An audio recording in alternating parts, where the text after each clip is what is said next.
Hello everyone, this is Shivraj Gurjar and today we'll discuss index of a subgroup. ठीक है, with respect to a finite group basically.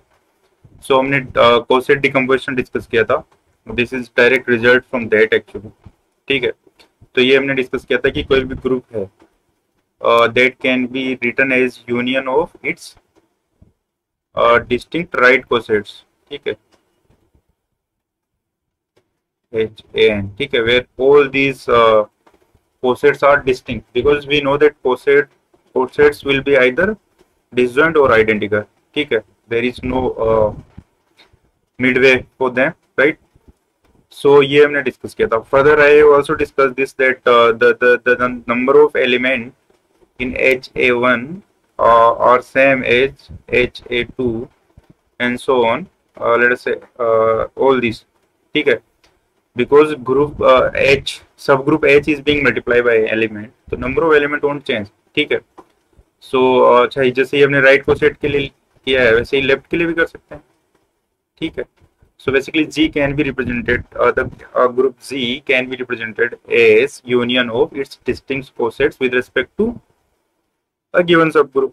ठीक है, this is valid when group is finite of course. ठीक है, तो देखो अगर इसमें या तो ये जो इंडेक्स होता है index of subgroup H in finite group G is number of distinct right cosets और लेफ्ट भी बोल सकते हैं. ठीक है, is number of distinct right cosets of H in Z. ठीक है, so index of subgroup H in Z is nothing but number of distinct cosets of this H with respect to a group Z, which is of course finite. Basically इसको भी denote ऐसे भी denote करते हैं.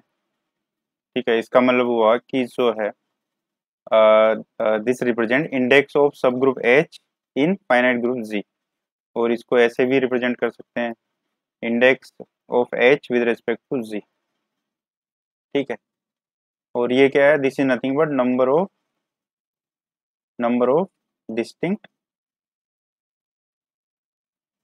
Right cosets of H in Z. ठीक है, right और left कोई सी भी एक लेना होगा. ठीक ठीक है, अच्छा फर्दर जो ये हमने डिस्कस किया कोसेट डिकम्पोजिशन में, प्रीवियस लेक्चर में I discuss this coset decomposition. इसमें मैंने बताया था कि कोई भी ग्रुप है उसको we can represent as union of जो एन मान लो एन जो है this is the number of distinct right cosets. ठीक है, तो जी को we can represent like this. अब अगर इस पे ऑर्डर ऑफ जी किया जाए तो देखो मान लो ये है ए यूनियन बी है, तो ऑर्डर ऑफ जी क्या होगा, number of any basically order of A plus order of B, यही तो होगा ना. ये ए यूनियन बी में क्या होता है, ए और बी दोनों के एलिमेंट्स होते हैं. ठीक है, so basically A union B keeps element of A as well as B. So the total number of elements in A union B is nothing but number of elements in A plus number of elements in B. So basically order is also nothing but the number of elements only. So अगर इसको इस order के form में लिखें तो क्या आएगा, order of HA1 plus order of HA2 so on plus order of HAN. I hope यहाँ तक कोई डाउट नहीं है.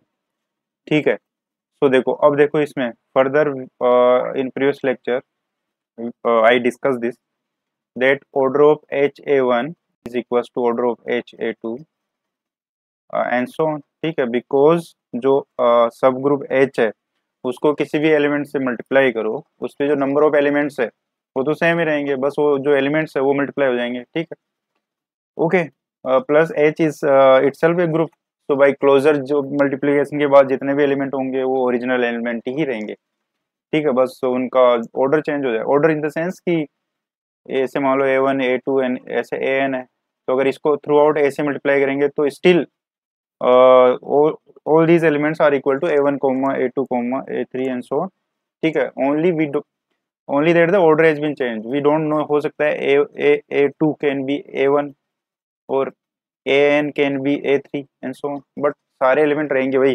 By closure we can say that, ठीक है. सो ये सब इक्वल हो गए. इसका मतलब तो ये तो कितने है, इसका मतलब तो ये हुआ ना कि order of z is equals to all these are equal, so these are n elements n times order of h a1, ठीक है. फर्दर देखो, further we know that h e that is h, this is also right coset of h, ठीक है. So order of h a1 will be equals to order of h as well, ठीक है. तो इसको we can write n times order of h. तो यहाँ से what we can say that order of z is nothing but n times order of h. और यहाँ से अच्छा ये हो गया, ठीक है.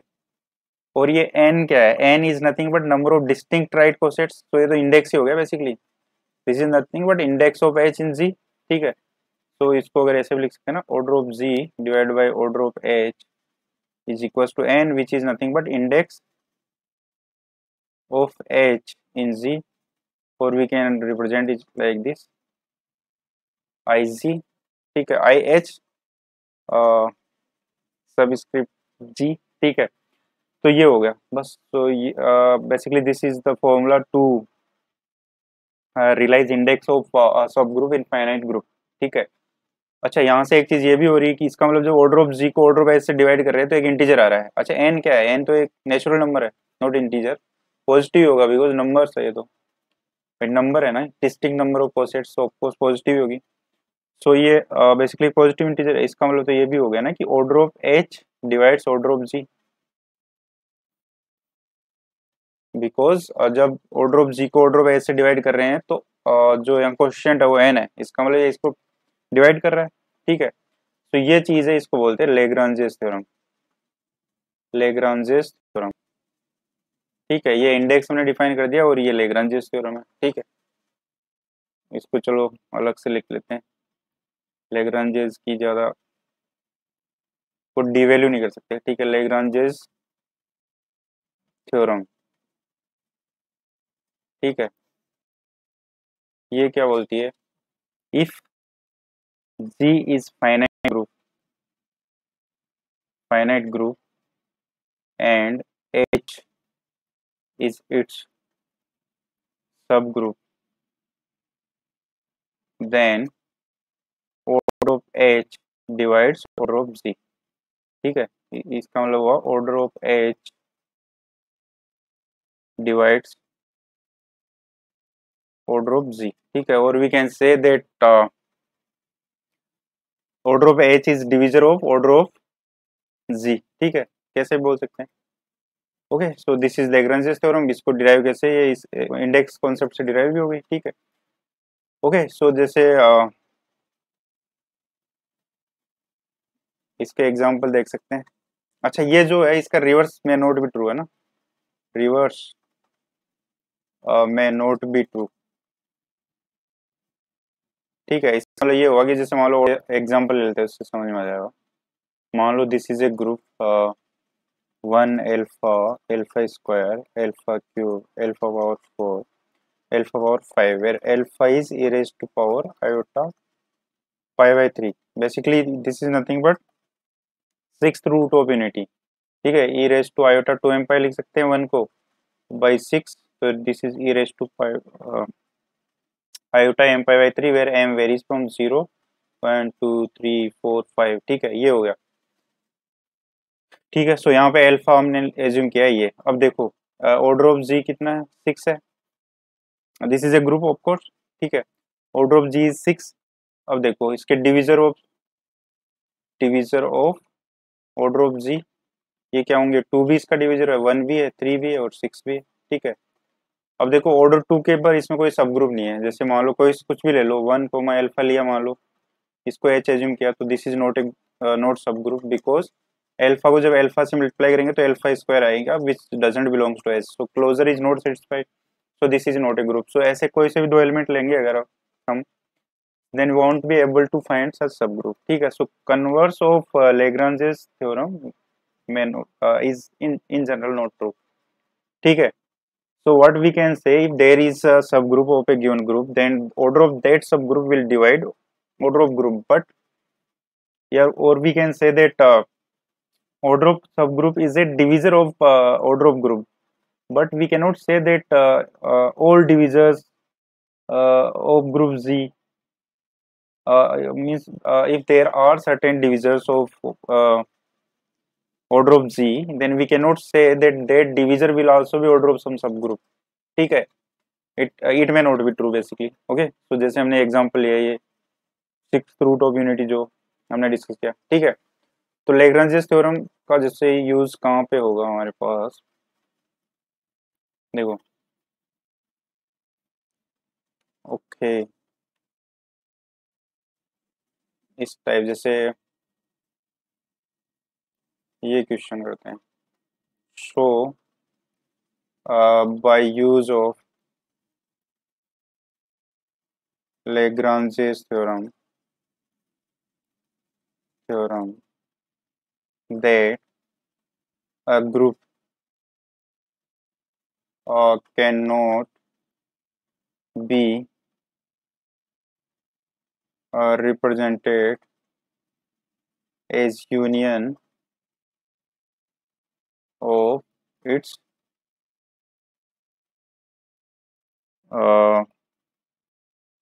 proper subgroups। ठीक है, a group cannot be represented as union of its two proper subgroup। ठीक है, ऐसे जैसे ये क्वेश्चन भी a group of prime order, a group of prime order has no proper subgroup। ठीक है, ये भी आसान है, कैसे, इसको भी लैग्रेंज से कर सकते हैं। Let order of group G P is prime, ठीक है, then by Lagrange's theorem order of H will divide order of G where H is subgroup of G। ठीक है, ओके, इसका मतलब देखो possible order of H is divisor of P। ठीक है, ये पॉसिबल ऑर्डर हो सकते हैं, एग्जैक्टली नहीं बोल सकते because we are using converse of Lagrange's। ठीक है, तो जो डिविजर आएंगे वही ऑर्डर हो जाएगा ग्रुप का, वो तो बोल नहीं पाएंगे। ठीक है, ठीक है, तो हम बोल रहे हैं कि पॉसिबल ऑर्डर। अब देखो पी प्राइम है तो डिविजर क्या होगा, divisor of P is one and P itself because P is prime. ठीक है, ठीक है, so order of H can be one और पी। ठीक है, maybe, we are not sure कि ये सब ग्रुप हो गई। ठीक है, बट अब देखो जब order of H is one, that means H जो है उसमें सिर्फ आइडेंटिटी एलिमेंट है, आइडेंटिटी एलिमेंट से तो एक सब ग्रुप बनाया जा सकता है। ठीक है, सो this is possibility but this is improper group, improper sub group. ठीक है, और दूसरा केस है जब ऑर्डर ऑफ एच जो है वो पी हो गया, दैट इज इक्वल टू जी। इसका मतलब जो जी है और एच है वो दोनों सेम हो जाएंगे because H is sub group of G and order of H H is equal to G. ठीक है, तो then this is also again improper sub group. ठीक है, so a group of prime order has only two sub groups and both are improper. ठीक है, I hope समझ में आता है। ओके, अच्छा ये चीज भी है कि अगर किसी ग्रुप का ऑर्डर जो है वो प्राइम है तो वो साइक्लिक होगा। ठीक है, group of prime order is cyclic. ये कैसे, अच्छा इससे पहले वी कैन डिस्कस दिस। ये तो वैसे हमने डिस्कस किया ही है कि कोई भी ग्रुप सब ग्रुप है, कोई भी ग्रुप अगर साइक्लिक है तो वो किसी एक एलिमेंट से जनरेट होता है।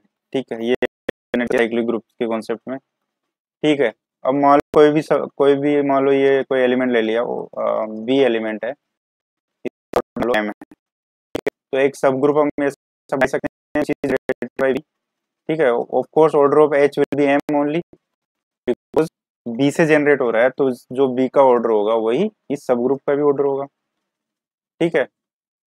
But by Lagrange's theorem, order H divide order B, ठीक है, और ऑर्डर ऑफ एच जो एम है, they divide order C, M क्या है आल्सो ऑर्डर ऑफ बी, तो order of B divide order of C, ठीक है। तो इस टाइप से अगर कोई ग्रुप फाइनाइट है, ठीक है, तो उस फाइनाइट ग्रुप है, देखो ये सब जब भी ऑर्डर की बात होगी, डिवीजन डिवीजन की बात होगी, इस तब तो हमेशा वो फाइनाइट में होगा, इन्फिनिटी पर तो क्या ही डिवाइड कर लेंगे हम, ठीक है। तो अगर फाइनाइट ग्रुप है तो उसमें कोई सा भी एलिमेंट ले लो, उसका एक ऑर्डर तो होगा, ठीक है, तो उस एलिमेंट का जो ऑर्डर होगा उस ऑर्डर का एक सब ग्रुप बनाया जा सकता है, ठीक है। इसका मतलब यही हुआ ना कि और ये हमने प्रूव कर दिया कि जो ऑर्डर ऑर्डर डिवाइड करेगा, तो यहाँ से order of every element of group divide order of, ठीक है। कहने का मतलब for A belongs to C, order of A divide order of, ठीक है, this is always true. Okay, I hope ये समझ में आता है, तो इसका यूज कर लेंगे अब, जैसे ग्रुप ऑफ प्राइम ऑर्डर और साइक्लिक, ग्रुप ऑफ प्राइम और साइक्लिक, ठीक है। अच्छा, इसमें क्वेश्चंस थोड़े कम हो रहे हैं वैसे, ये एक दो लेक्चर जिसमें टोटली क्वेश्चन ही डिस्कस कर लेंगे, ठीक है। अच्छा, इनमें साथ में प्रैक्टिस भी करते रहो, जैसे आर कुमार में जो ग्रुप थ्योरी, उसमें ये कोसेट्स वाला चैप्टर है, वो आप देख सकते हो, ठीक है। ऐसे कोसेट्स का अनसॉल्व क्वेश्चंस है गैलियन में, थ्योरी में ज़्यादा नहीं है, उसमें आई थिंक 2-3 पेज ही है, ठीक है। वो तो मैंने ले लिए यहाँ पे, ठीक है। सो अच्छा, हाँ, तो ये कर सकते हैं अब देखो, we know that order of A divide order of G, ठीक है, ऑर्डर ऑफ जी इसका मतलब ऑर्डर ऑफ ए क्या होगा, वन होगा या p होगा, ठीक है, ठीक है।